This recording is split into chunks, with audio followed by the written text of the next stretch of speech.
welcome back to a thing that we don't ever do. We are Rage Select. I am Jeff. I'm Mike. That's Mike. I'm Matt. That's Matt. We do video game stuff here in Austin if you haven't ever heard of us before. So Matt, what game do you want to talk about?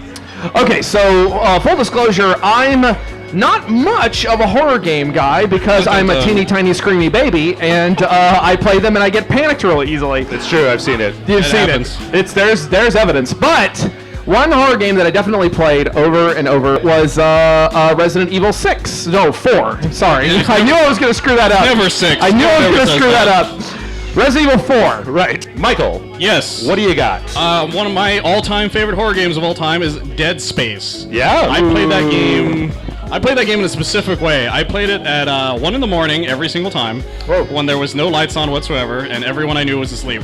And that game scared the ever-living fuck out of me. Why would you do that to yourself? It's the best possible way of doing that. I'm actually surprised because I don't really know how many people have played this. It's not even a game. Just get on with it. It's called PT.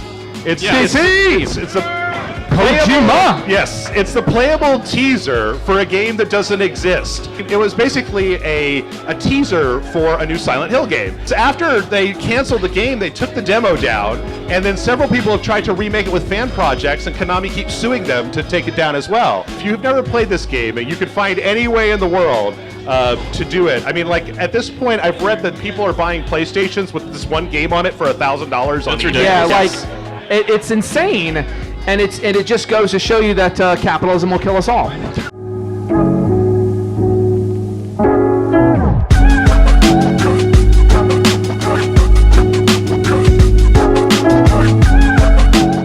This was a TV movie. Yes. This didn't go to theaters. No, because straight to it DVD. wasn't good enough. Because the first one was, and I didn't know that. the budget is seen in this movie. Yes. Yeah, and the priest piece and I chain. did It say was like Hell a Country spirit Road Halloween rosary that was on him. That was like, God. And then we get to Wishmaster 3. Wishmaster goes to college.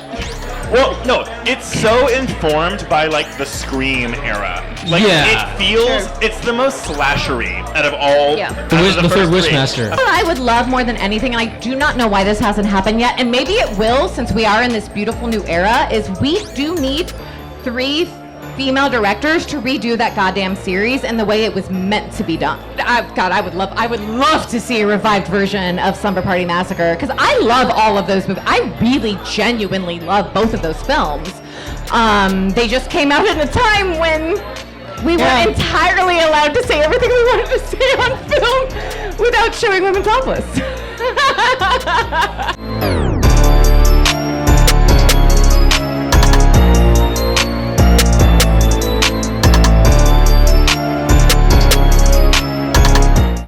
Now I'm going to ask you to strap in and go with me on this ride because Face Off is 1,000% a horror film. Don't ask people to strap themselves in the ride because they are here, they're riding along, and guess what?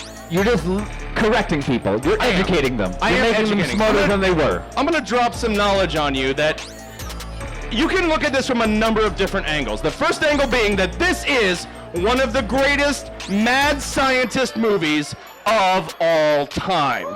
Absolutely. We're talking about a widely released action film in which it's revolving around removing a man's face and putting it on the face of another man. By the way, if you haven't seen Blackjack, which is technically John Woo's first American film, where Dolph Lundgren is afraid of the color white. Dude, he's afraid of the color white, and the action sequence at the end of that film is at a fucking milk factory. You think I'm making this shit up? Go Google it.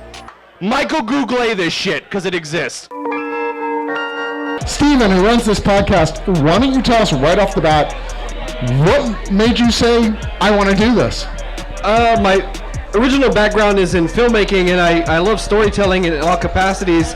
I got into like a bad accident, and my back was injured, so I had to do something less out there and active, and I was nudged by my wife to try my hand in podcasting. I just want to do something raw, real, candid, do it journalistic, and make it as authentic as I possibly could, and so I tried to do that with the show. Therefore, the costume contest goes to Sucky Bus Driver.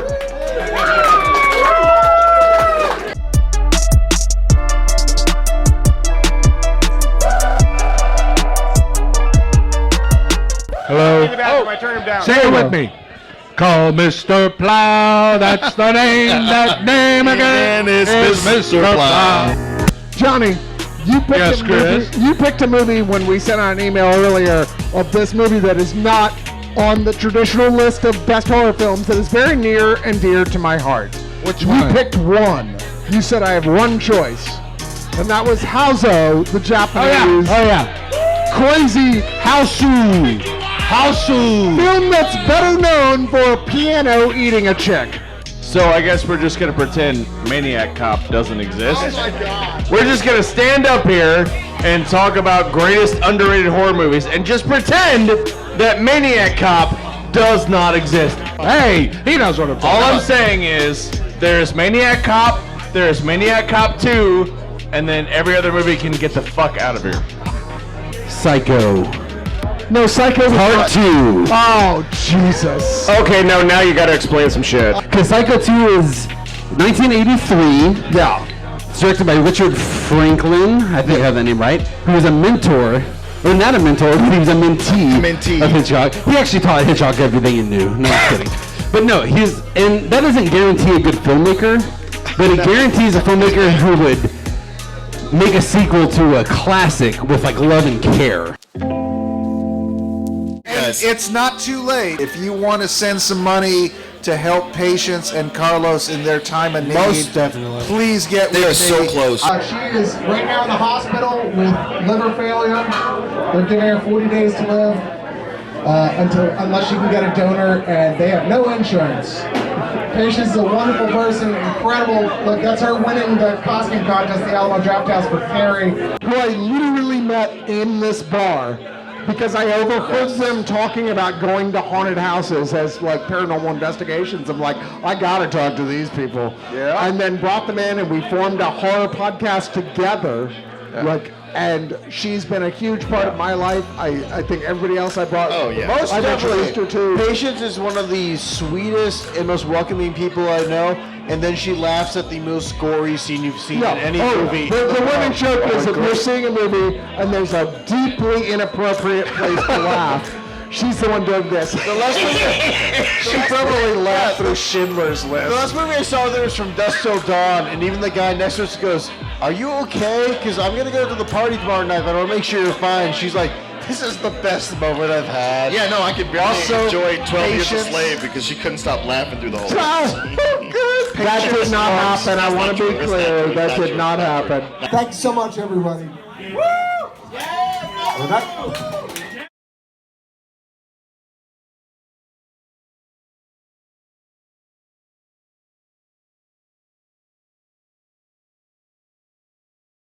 One of us! One of us. One of us. One of us.